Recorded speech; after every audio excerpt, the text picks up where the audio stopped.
여러분 안녕하십니까, 백운기입니다. 윤희근 경찰청장이 어제 이태원 참사 국정조사 청문회에서 참사 당일 음주 사실을 시인했습니다. 그런데 그 태도가 정말 놀라웠습니다. 주말 저녁이면 나도 술 마실 수 있지 않느냐면서 오히려 따지고 달려들던데, 아니 경찰청장이 일반 기업체 사장입니까? 국민의 안녕과 질서를 지키는 경찰 조직의 총수가 정말 면목 없습니다. 왜 하필 그날 그랬는지 통탄스럽다고 울면서 얘기해도 될까 말까 한 판에 이게 무슨 태도입니까? 설령 술을 마셨더라도 24시간 비상이라는 생각으로 임해야 할 자리인데 술 마시고 잠들어서 전화도 못 받지 않았습니까? 술을 마셔서가 아니라 이런 마음가짐이라면 경찰청장 당장 그만두는 게 맞습니다. 백운기의 시사 1번지 출발합니다. 오늘 함께할 네 분 패널 소개하겠습니다. 김유정 전 민주당 의원, 윤희석 전 국민의힘 대변인, 김두수 시대정신연구소장, 최양호 인포스탁 데일리 대표 나오셨습니다. 어서 오십시오. 네, 안녕하세요. 네. 어제 국정조사 청문회 보면서 참 혀를 찬 분들이 많으셨을 것 같습니다. 윤희근 경찰청장 술 마신 사실을 시인했는데 그 태도 한번 보시죠. 어제 장면을 한번 보겠습니다. 청장이 서울을 비우고 지방에 내려갑니다. 그러면 그거를 비서실이나 상황계통이 알고 있어야 됩니까? 몰라야 됩니까? 주말이었기 때문에 저도 사생활이라고 생각합니다. 청장이 13만 준 군사 조직을 이끌고 있는 수장입니다. 근데 무슨 사생활 운운하세요? 이번 참사를 계기로 제 사생활에 대한 재정립을 해야 되겠다는 다짐을 했습니다. 뭔 다짐을 하세요? 책임을 지시면 되지. 그날 음주하셨어요? 주말 저녁이면 저도 음주할 수 있습니다. 그것까지 밝혀드려야 되나요? 사생활 차원이다. 주말 저녁이면 저도 음주할 수 있다. 김유정 의원, 예. 경찰청장이 임기제지 않습니까? 그런가요? 임기제죠. 제가 정확하게 청장이 임기제인지는 검찰총장은 임기제인데 그런가요? 네. 청문회까지 하는데. 그렇구나. 제가 정확히 기억이 안 납니다. 예. 경찰청장에 대해서 제가 무슨 말씀을 드리려고 하냐면 네. 임기제라고 하는 거는 독립적으로 자기 자신이 어디로부터 휘둘리지 않고 하라, 그런 뜻도 있지만 저는 그렇게 생각해요. 경찰청장이라고 하는 자리, 또 이런 자리들이 얼마나 참 막중한 자리입니까? 그러면 그 기간만큼은 사생활 포기하고 네. 정말 국민을 위해서 봉사하고 섬겨라. 그런데 예를 들어서 2년 임기라고 하면 그래도 사람인데 몇 년 막 사생활 포기하고 살 수는 없는 거 아니에요. 네. 그 대신 2년 줄 테니까 2년 동안은 그런 거 좀 포기하고 해라. 이런 차원의 또 저는 임기제 성격이 있다고 생각해요. 근데 지금 보면 경찰청장이 그 중요한 날 가가지고 술 마시고 잠들고 전화 몇 번 해도 잠들어서 전화 못 받고, 아니 가서 뭐 저기 한다면 수행도 따라다니고 그러지 않습니까? 야, 무슨 일 있으면 바로 깨워 이래야지. 그래놓고 이제 와서 나도 주말 저녁에 술 마시고 있다, 연락 못 받았는데 내 사생활이다, 이렇게 이야기하는 게 말이 됩니까? 저는 역사적으로 MB정부 때 어청수 경찰청장 이래로 이렇게 무책임하고 뻔뻔한 청장은 처음인 것 같습니다. 왜냐하면은 주말 저녁에 본인 사생활 주장할 수도 있고 술 마실 수도 있어요. 100번 양보해서. 그런데 이거는 그날 주말 광화문에서 여러 건의 집회도 이미 예고가 되어 있었고, 또 이태원에서 이제 코로나 이후에 그야말로 할로윈데이를 즐기려는 인파가 몰릴 것이라는 것도 충분히 예측할 수 있는 그런 자리에 있는 사람이 경찰청장이거든요. 그런데 나의 사생활을 고집하면서 주말인데 술 마실 수 있다. 이런 뻔뻔한 태도는 정말 처음인 것 같고요. 그러나 이제 마실 수는 있는데 결과적으로는 비상 연락을 못 받은 게 정말 문제 아닙니까? 그리고 0시 14분에서야 이제 받고 나도 마실 수 있는 거 아니냐라고 이렇게 주장하는 거는 최소한의 이 유족이나 국민들의 지금 이 분노와 슬픔에 찬 마음에 어떻게 이 정도의 공감대도 없는 사람이 소위 민중의 지팡이라고 하는 경찰의 수장 역할을 하고 있는가, 거기에 대해서 정말 개탄을 금할 길이 없고요.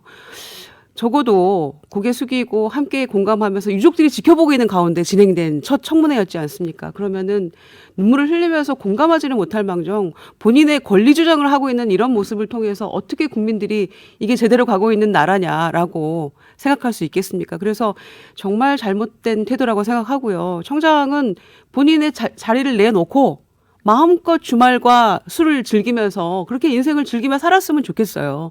그리고 그 자리는 정말 공적 의식과 책임감 있는 다른 청장이 와서 정말로 공감하면서 제대로 된 민중의 지팡이 역할을 해줬으면 좋겠다 이런 생각이 들어서 그 현장을 지켜보고 있던 유족들의 마음이 얼마나 더 갈갈이 찢어졌을지 정말 기가 차지 않는 그런 기도 안 차는 그런 순간이었다고 생각합니다. 경찰청장이 나이가 어떻게 돼요? 신세대 청장이라 그런가? 어떻게 그런 생각을 하고 그런 얘기를 하는지 어제 참 이해가 안 갔어요. 근데 최양호 대표 경찰청장 태도가 좀 달라진 것 같지 않습니까? 초반에는 뭐 읍참마속 얘기할 때부터 저는 좀 황당했어요. 읍참마속은 마속을 눈물로 흘리면서 자른다는 건데 지금 자기가 그만둬야지 마속은 누구를 마속을 찾겠다는 건가 궁금했는데 그때만 해도 막 뭐 사실 좀 간당간당했어요. 뭐 1순위다 저기는 경질 그리고 뭐 이상민 장관 어떻게 될지 모르겠다라고 했는데 가만히 보아하니까 이상민 장관도 건재하고 이상민 장관 등 뒤에 붙어서 자기도 좀 살아날 것 같으니까 저러는가 그런 생각이 들더라고요. 아, 근데 뭐 마음이 결심하신 거 아니에요? 이제 주중에도 또 술을 좀 즐기시려고 자연인으로 돌아가려고 마지막에 했는데 청문회에 사실 가장 중요한 역할은 재발 방지지 않습니까? 그런 자리에서 주말에도 술 먹는 게 뭐 허가되는 뭐 자기의 또 권리를 찾는다는 것 자체가 이게 우스꽝스러운 걸 떠나서 진짜 뭐 자연인 공인을 뭐 넘어서라도 이건 있을 수 없는 부분이기 때문에 뭐 일단은 저는 뭐 딱 그 얘기 들을 때 아이고 이제 마음에 정리를 했구나 자연인으로 가서 주중 주말에 이제 아주 즐겁게 술 드시겠구나 그 생각을 했는데 그럼에도 불구하고 이런 말을 남겼다는 자체가 재발 방지라는 그 큰 목적에 우리 국조가 다른 방향으로 갈 수 있고 희화화되고 이런 부분들은 굉장히 아쉽습니다. 윤희석 대변인은 어제 청문회 좀 보셨어요? 네, 좀 봤습니다. 어떠셨어요? 일단 유가족 입장을 저는 먼저 생각을 했어요. 저도 비슷한 나이대 자녀가 있으니까 뭐 거기 왜 갔냐 이런 거 떠나서요. 갑자기 그렇게 된 거 아니에요? 그러면 그분들이 뒤에 계셨잖아요. 보시기에 국회의원들의 질의와 또 공무원들의 어떤 답변 이걸 들으면서 무슨 생각을 할까를 집중해서 봤는데 많이 부족했다 생각하고 지금 경찰청장 관련 말씀하시는데 저렇게 묻는 조홍천 의원의 의도가 있을 거 아니에요. 당신이 그날 어찌되었건 술 못 마시는 건데 마셨다는 얘기가 아니라 그 부분에 대해서 갖고 있는 태도 그리고 공감하고 있는 어떤 그분의 마음 그거를 알고 싶은 거 아니겠어요? 그 질문의 진위를 파악을 못한 건지 알고도 그런 건지 저는 모르겠습니다만은 대단히 부적절한 발언이었다 생각합니다. 그래요. 그러니까 술을 마셨다는 사실이 처음에 좀 알려졌지 않습니까? 그러면 정말 후회스럽습니다. 통탄스럽습니다. 왜 제가 그날 그렇게 했는지 하필이면 1년 내내 안 마시다가 그날 한번 꼭 마셨는데 하필이면 그렇게 됐네요. 뭐 이렇게 해야지. 말하는 거 보면 나 주말마다 마시는 사람 같아요. 뭐 제가 대신 죄송하게 생각한다 말씀드립니다. 그러니까 지금 이게 진작에 정리가 됐어야 되는데 안 되니까 저런 발언을 하는 게 아닌가 싶어요. 네, 그렇기도 하고 또 보면 지금 대통령이 이상민 장관을 또 일종의 총애를 하고 있지 않습니까? 좀 뭐 문체가거나 뭐 경질의 조짐이 보이지 않고 그런 게 이제 조직에 연관을 하고 있고 뭔가 영향을 주고 있다 이렇게 생각이 드는데 이게 어제 나온 청문회 과정에도 보면 실제 행안부의 영향력인지 모르지만 이제 경찰이나 이 관계자들의 태도라든지 이런 부분에 상당 부분 영향을 주고 있다는 생각이 들더라고요. 그렇기 때문에 이제 자료 제출이라든지 뭔가 이 청문회에 협조하는 자세 이런 것보다는 위에 책임져야 될 사람이 다 건재하니까 실무를 담당한 사람이 안 나오기도 하고 또 한 명은 안 나왔다 그러죠. 나온 분들의 답변 태도나 이런 자세도 봐도 뭔가 이게 그 행안부 장관이 만약 경질됐다면 훨씬 청문회에 더 협조적이었을 것이다 이런 생각이 들고 윤희근 청장도 거기에 영향을 받은 거 아니냐 저는 그런 결론을 내립니다. 예, 아니, 그런데다가 이제 윤희근 청장의 얘기를 보면은 저도 주말을 포함해서 저의 사생활의 의미를 무슨 재정립하겠다 뭐 이런 얼토당토하는 얘기를 하면서 굉장히 당당한 모습을 보였거든요. 저는 이제 이 부분이 김주 총장님 말씀하신 대로 이상민 장관을 그대로 유임시킬 그 분위기에 더해서 특수본의 수사 결과가 행안부나 서울시에는 문제 없다. 혐의 없음. 이런 걸로 지금 결론으로 가고 있다는 말씀이죠. 그런 거에 비춰봤을 때, 아, 이제 우리 넘어가는구나. 꼬리 자르기로 끝나는구나. 용산 쪽으로 구청장, 청장, 소방서장 이쪽만 하고 그냥 우리는 어쩌면 그냥 갈 수 있겠구나라는 이런 것 때문에 더욱더 모르쇠로 일관하고 있고 더 당당하게 지금 이렇게 나오고 있는 것 같아요. 그래서 살다 어떤 종류의 청문회를 보더라도 이런 식의 적반하장은 정말 처음 목도하는 광경인 것 같아서 아마 글쎄 이걸 바라보는 국민들이 어떤 심정이셨을까 좀 짐작하기도 어렵습니다. 근데 윤희석 대변인 그동안 경찰이 그런 얘기 했잖아요. 왜 이태원 참사 제대로 대비하지 못했느냐 그랬더니 뭐 그때만 광화문이라든지 여러 군데서 집회 시위가 있어서 거기에 미처 뭐 신경을 쓸 여력이 없었다 그런 얘기 했지 않습니까? 그런 상황이면은 경찰청장이 주말이라 하더라도 사무실에 뭐 라꾸라꾸 침대 놓고 지켜본다든지 뭐 그럴 상황인데 서울도 아니고 지역에 내려가 가지고 술 마시고 잠들고 전화 못 받고 그래놓고 지금 와서 내 사생활이니 이런 이야기 한다는 게 난 이 사고 방식을 이해를 못 하겠어요. 예. 그 정확한 지적이죠. 그때가 평시였으면 평시여도 그러면 안 되는 건데 어쨌든 평시가 아니었잖아요. 그 곳곳에서 시위가 있었고 또 광화문에서 이 양쪽이 막 서로 큰 시위가 있었기 때문에 당연히 경찰 수장은 주말이니까 오히려 더 평일보다도 훨씬 더 그 신경을 더 곤두세우고 뭘 봐야 되는 상황이었는데 그날 본인이 경찰서장을 지냈던 제천이라는 곳에 가서 그쪽 분들하고 등산을 했다는 거 아니에요? 그래서 뭐 다른 얘기도 나오죠. 뭐 혹시 정치할 생각 있는 거 아니냐 뭐 이런 얘기도 나오는데 더 중요한 거는 뭐 그랬다고 치더라도 누가 있었어야죠. 그래서 밤에 연락이 갔으면 받았어야 되는데 그럼요. 그날 뭐 과음을 했는지 어쨌든 자는 바람에 못 받았다는 거 아니에요? 그래서 다른 사람들도 훨씬 늦게 1시간 59분 있다가 받았다는 거 아니에요? 10시 15분인데 12시 14분에 자정 지나서 받았다고 하니까 이건 뭐 할 말이 없는 거죠. 국민들이 이미 용산에서 참사가 일어난 것을 알고 있는 시간인데도 경찰청장은 몰랐다는 얘기 아닙니까? 그건 말이 안 되죠. 그리고 잠을 잤더라도 그러면 제천 갈 때 자기가 혼자 운전해서 갔을까요? 나는 청장 관용차 타고 갔을 거라고 봐요. 같이 마신 것 같습니다. 같이 가신 분이. 아니 뭐 그런 얘기도 운전병이 있지 않나요? 뭐 그런- 아무튼 하여튼 뭐 비서도 있고 그러면 비서가 연락해서 그렇죠. 지금 이렇게 수많은 희생자들이 생기고 있는데 깨우든지 뭐 이렇게 하게 해야죠. 이분의 심리 상태를 보면 그런 것 같아요. 진짜로 공직자로서 자세가 안 돼 있다는 게 첫째 이게 딱 터졌을 때 무슨 생각을 했을 거냐면 하필이면 왜 내가 그날 간 날 터졌지? 이게 생각이 분명히 있을 거고요. 그다음에 두 번째 분명히 뭐를 했을 것 같냐면은 나 술 먹은 거 외부에 알려진 놈 그거 찾아. 그러니까 공직자로서의 가장 큰 우리의 사회에 흘러가는 부분들을 잡아야 될 걸 모든 다 이 초점을 자기한테 지금 맞추는 거예요. 공인으로서 할 수 있는 이 자세는 전혀 아니라고 보입니다. 공직자의 마음가짐을 찾아볼 수가 없어요. 그리고 굳이 뭐 윗물이 맑아야 아랫물이 맑다 뭐 이런 옛날 얘기 꺼낼 필요도 없이 경찰청장의 마음가짐이 이러니 밑에서 어떻겠습니까? 저는 용산구청장도 그거 뭐 단순한 현상 아니냐 이런 얘기 했잖아요. 그따위 정신을 가지고 있으니까 그날 재난안전과 직원들 사흘 연속으로 절반이 휴가를 가버렸다는 거 아닙니까?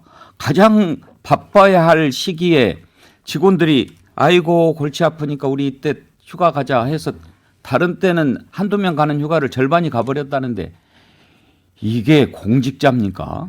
그런 사람들한테 우리 세금으로 월급 줘야 됩니까? 일단 용산구청장 같은 경우에는 뭐 선출될 때도 내부 경선부터 해서 말이 많았고 그러니까 그 공직자로서의 자질도 좀 문제가 있었던 것 같고요.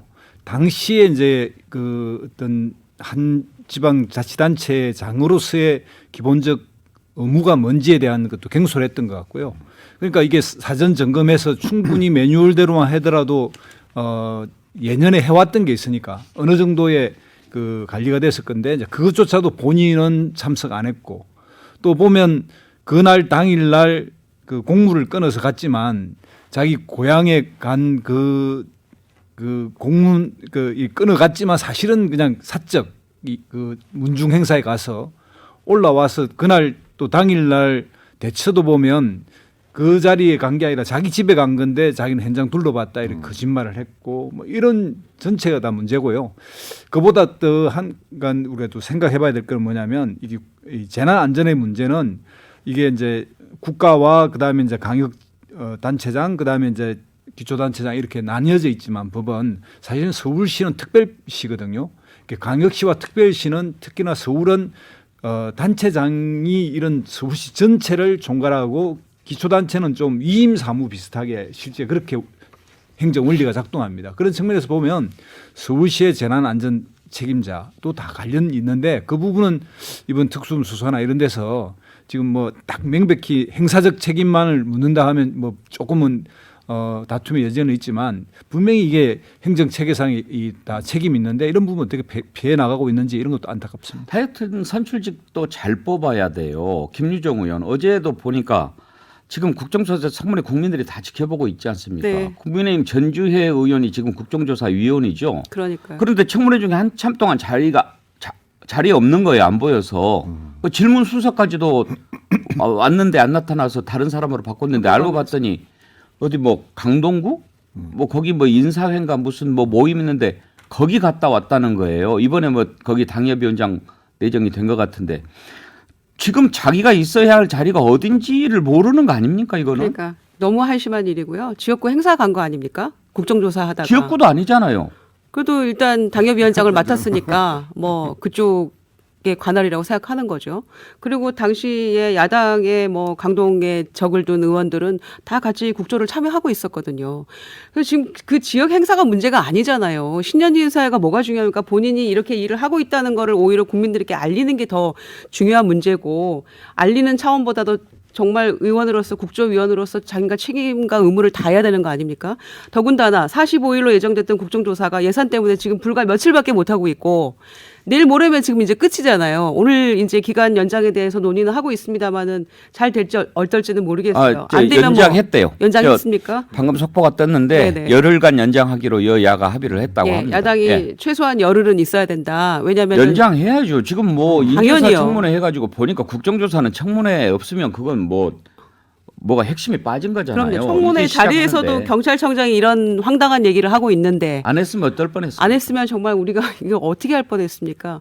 그런데 이런 엄중한 자리에 불과 며칠 정말 하고 있는 그 자리에 어제가 또 첫 청문회 자리였어. 1차 청문회 자리였는데도 그거를 그 자리를 비우고 지역 행사에 갔다는 거는 도무지 이거는 납득할 수 없는 처사라고 생각하고요. 전주의 의원 같은 사람들 때문에 국민의힘 국정조사 청문회 의원들이 다 욕먹는 거 아니에요. 그렇죠. 싸그리 뭐 욕먹는 거죠. 저런 자세로 국민의힘이 지금 국정조사 임하는 거 아닌가 이렇게 생각할 수 그럼요. 있죠. 저도 하나 더 붙이면 하기 싫구나 뭐 이런 거. 청문회라고 하는 것이 이렇게 질문하고 막 이렇게 뭔가를 공박하는 그 자리인 줄 알고 있는데 정확하게 청문은 듣는 자리입니다. 히어링이죠. 예, 듣는 자리이기 때문에 사실 끝까지 자리 지키면서 이 사태의 구조적 원인과 앞으로의 대처 이런 것들을 그렇죠. 들어가면서 정리하는 거지 그 시간에 질문 시간만 보장되면 막 갔다 나왔다 들어와서 하는 그런 자리가 아니거든요. 질문 수사에 나 질문만 하고 대충 빠지면 된다 이런 생각을 갖고 있는 거죠. 바로 그런 겁니다. 그래서 이분은 그런 기본 정신도 이렇게 망각하고 자기 그냥 정치적 앞날 다음에 어떻게 할까 이걸 생각한 정말 이 정치꾼이라고 할 수가 있죠. 근데 백운기 앵커께서 가장 정확한 부분을 찝어주신 것 같아요. 왜냐하면 윗물이 맑아야 아랫물이 맑듯이 대통령께서 좀 더 강력한 의지와 그다음에 이것에 의뢰해서 재발 방지를 할 수 있는 것이 청문회에서부터 나와야 된다는 걸 압박을 해 주셔야 되는데 예. 일단 뭐 끝내면 끝나는 거다 이렇게 지금 뭐 되는 분위기에서는 안 되고요. 하여튼 국가의 수장으로서 이런 사태가 다시 안 일어나게 이번 청문회를 통해서 세우자. 몇 번만 말씀하시면 어디 중간에 뭐 조퇴하듯이 나가고 뭐 답변이 뭐 오고 가는 차권에서 테레비로 다 봤다고 말도 안 되는 소리가 이게 나올 수 있겠습니까? 김폴님, 공직에 대한 기본 개념이 없는 자입니다. 정약용 선생님의 목민심서 읽고 반성문 쓰라고 하세요. 무슨 반성문 쓰라고 하세요? 당장 그만두라고 그래야죠. 이건 제가 보기에 정말 자격이 없는 사람 같습니다. 이러다 보니까 청장이 그렇게 중요하다는 인식도 없이 지방 내려가고 이러니 밑에서 일이 제대로 되겠습니까? 어제 청문회에서 유해진 소방대원 너무나 외로웠다. 네. 현장에 갔더니 경찰이 2명 정도밖에 없더라. 이게 그날 참사 당일의 민낯입니다. 정말 그 얘기를 듣는 순간 그 외로움이 고스란히 전해져 오는 느낌이었는데요. 그 장면도 한번 보시죠. 28차례에 걸쳐 지원 요청이 있었던 건 어떤 이유 때문입니까? 현장에 도착한 경찰들이 많지 않았습니다. 제가 도착했을 때는 2명 정도 봤습니다. 너무나 외로웠습니다. 소방관들이 그 안에서 할 수 있는 것들이 너무나도 많이 없었고 구조한 사람들을 놓을 장소조차도 마련되지 않을 정도로 인파들이 통제되지 않았습니다. 윤희석 대표님, 네. 소방대원이 외로웠다. 참 그 마음이 이해가 돼요. 뭐 어떻게 할 수가 없는 상황. 이거를 알리지도 못하고 자기가 마음은 이렇게 가득한데 뭘 해줄 수 없는 상황. 그 뭐 당해보지 않은 사람은 모르겠죠. 저분이 얼마나 그 마음에 사무쳤으면 저런 얘기까지 했겠어요. 그래서 결국은 아까도 말씀드렸지만 일단 사고가 났고요. 그 이후에 대처에 대해서도 국민 여러분들께서 흡족하게 생각하지 않는 부분이 더 많은 게 사실이지 않습니까? 그렇다면은 정부 여당 입장에서는 아까 김정은 의원 말씀하신 대로 청문회를 통해서라도 뭔가 좀 더 진일보한 자세를 보이고 대통령이 얘기했듯이 진상 규명을 확실하게 하고 재발 방지 대책을 마련하겠다는 자세를 보여주는 게 중요한데 지금 국조특위에 임하고 있는 몇 분 일부의 위원들의 태도나 또 발언, 이 질문 이런 걸 보면은 그 누가 흡족하게 만족을 하겠어요. 그 부분에 대해서는 지적을 달게 받아야 되는 상황이라고 봅니다. 뉴스 영상을 보니까요, 이 소방대원들이 바디캠을 이렇게 하고 다니는가 봐요. 그 생생한 영상에 보니까 그 막 대원이 외치는 소리가 들리더라고요.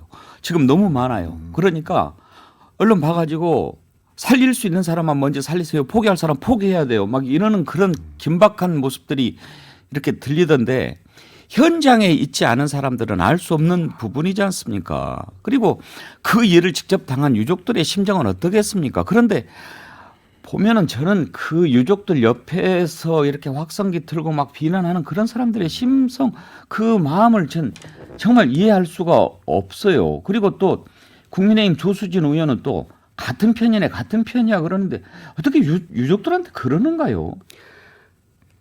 그러니까 조수진 의원도 상당히 국민들과 공감 능력이 뛰어나다고 자평하고 있는 의원이 아닌가 싶어요. 또 기자 생활도 했었고요. 그러면 누구보다도 현장을 많이 접해본 사람일 텐데 어떻게 이런 발언을 할 수가 있었는지 아무리 정해 중이었다고 해도 전 좀 이해가 안 되고요. 그 유가족들이 요구하는 게 제발 그 분향소 만들어진 그 공간 옆에서 2차 가해 하는 거 좀 막아달라. 국회가 막아달라. 그리고 그 국조의 위증자들 또 불출석한 증인들에 대해서 좀 고발 좀 해달라. 그리고 좀 추모할 수 있는 공간 만들어달라. 처음에 이제 6가지 대통령의 진정한 사과, 뭐 이상민 장관 해임 이런 거 빼고 지금 이제는 3가지로 줄어들어. 이거라도 좀 해달라. 지금 이런 상황이거든요. 근데 그런 상황에서 전에 그 유가족들 동의 없이 뭐 명단 그 피해자 사망자 명단 공개했다고 뭐 국민의힘에서 뭐라고 했습니까? 뭐 2차 가해니 무슨 폐륜이니 막 이런 얘기까지 했었거든요. 유가족 동의가 전제되지 않았기 때문에 그렇다. 이러면서 폐륜이라는 단어까지 등장을 했었는데 어떻게 그 유족들을 앞에 놓고 같은 편이네 이런 얘기를 합니까? 그 유족들의 마음을 받들어서 청문회도 하고 진상규명하겠다고 나온 국정조사위원들이잖아요. 그런데 같은 편인데 본인들이 오히려 정부 여당이 같은 편이 되어줘야 되는 거 아닙니까? 유가족들의 편이 되어줘야죠. 그래서 진상규명을 제대로 해야 된다는 게 이 청문회의 주된 목적이었는데 같은 편이네. 그럼 이게 뭐 하자는 얘기입니까? 근데 어제 조수진 의원한테 유족이 그걸 좀 물어봐 달라고 그 질문을 좀 해달라고 요청을 했던 것 같은데 제가 그 답변은 못 들었는데 혹시 들은 분 계신가요? 어떤 질문을 유족들이 요청을 했냐면 희생자들 대체로 이제 젊은 분들이 많지 않습니까? 그런데 나중에 이렇게 그 가서 유족들이 보니까 검시하는 과정에서 그랬는지 몰라도 이 젊은 여성들이 다 이렇게 옷이 벗겨진 채로 있었다는 거예요. 그래서 왜 그렇게 됐는지 검시할 때는 그렇게 하는지 궁금하다. 그런 절차가 있는지 그러면서 이제 조수진 의원이 경찰청장에게인가 답변할 시간을 줄 테니까 준비를 해달라 하는 질문까지 하는 걸 봤는데 혹시 왜 그랬는지 나중에 답변 좀 들으신 거 있나요? 저는 못 들었습니다. 아. 예. 그거는 내일 이제 6일 날 청문회가 또 있지 않습니까? 행안부 장관, 복지부 장관도 있고 하니까 복지부 장관 다시 한번 이거는 꼭 확인해야 될 문제인 것 같습니다. 이건 인권의 문제이기도 하고요. 그러니까요. 예. 유족들이 잠깐 나갔다고 오겠다고 하는 자식을 숨진 채로 보는 것도 참을 수가 없을 텐데 이렇게 막 그 벗겨져 있는 상태로 이렇게 보게 되면 그 속이 어떻겠습니까? 도대체 그 사이에 무슨 일이 벌어지는지 지금 규명이 안 되고 있지 않습니까? 전 궁금한 것도 왜 서울 시내 수많은 병원 놔두고 저 멀리 막 이렇게 분산해서 보냈는지 그것도 궁금한데 그건 혹시 좀 질문이 있었나요? 그래서 저도 뭐 이 그 중간중간 뉴스만 쭉 검색해서 봐가지고 실황을 못 봐가지고요. 저도 그건 잘 모르겠습니다만은 이렇게 분산한 이유는 여러 가지 뭐 순간적으로 중앙 통제가 안 되니까 뭐 그런 문제도 하나 있을 것 같고요. 또 하나는 약간 의도성도 있지 않았나는 생각이 듭니다. 예를 들면 이 가까운 데로 간 게 아니라 뭐 이런 쉬는 정도의 파악이 됐는데 보면 뭐 완전히 저 경기도 외곽까지 막 완전 흩었거든요. 그러니까 이게 뭔가 뭐 모이거나 결집하면 문제가 생긴다 이런 또 한 번의 그 세월호 그 와중에 그런 짱구 때문에 굴렸다면 그것도 진짜 잘못된 거죠. 그런 그 공무원들과 대화라든지 이런 유족들 이야기 들어보면 그런 의도가 충분히 있었다는 생각들이 든다는 거죠. 그리고 와서 1대1 하라는데 완전히 지방에서 멋 모르고 온 그냥 차출돼 온 공무원이 담당하고 이러니까 서울시에 있는 공무원도 아니까 막 그 대응도 유족들은 황당했다는 이야기도 하고 그런 걸 보면 좀 그런 의도도 있지 않은 생각이 듭니다. 근데 민주당도 너무나 초점을 지금 뭐 이상민 장관의 해임이나 뭐 이런 것들에 지금 뭐 맞춰져 있는 상황인데 그게 아니라 지금 전체적인 시스템 점검하고 재발 방지를 해야 되기 때문에 이상민 장관 얘기를 감추면 감출수록 민주당은 더 잘한 청문회가 될 수 있는데 계속 뭐 탄핵한다 뭐 이러고 해임한다 이러니까 너무 정치적으로 지금 끌고 가는데 아니 이상민 장관 지금 해임해서 뭐가 달라지냐 이거. 그래서 그런 부분도 민주당이 조금 더 보충을 해야 될 부분이라고 생각합니다. 저 보면서 그런 생각은 들었어요. 자꾸 진실을 밝히고 다시는 이런 일이 일어나지 않도록 하기 위해서 이런 국정조사를 하는 거고 정확하게 더 사실을 알기 위해서 현장 조사도 하고 청문회도 하는 거고 그러는 거 아닙니까? 그러면 좀 들어봐야 되는데 자꾸 민주당은 어떻게 해서든지 이상민 장관 그리고 대통령까지 막 책임을 몰고 하려고 하는 그런 의도가 좀 보이고 국민의힘은 또 자꾸 그쪽으로 안 오게 하려고 막 하는 게 보이고 그런 거 보면서 좀 답답해 하는데 저만 그렇겠습니까? 저는 어제 제일로 또 좀 웃긴 게 국민의힘 의원 한 분이 이태원 역장을 막 혼내더라고요. 이태원 역장에 무슨 힘이 있어요. 국회의원이 지금 청문회에서 뭘 해야 되는지를 의원들이 잘 모르고 있는 것 같아요. 제가 그 자리에 없어서 안타까웠습니다. 빨리 들어가서 좀 한번 제대로 좀 해보세요. 15 듣고 2부 이어가겠습니다.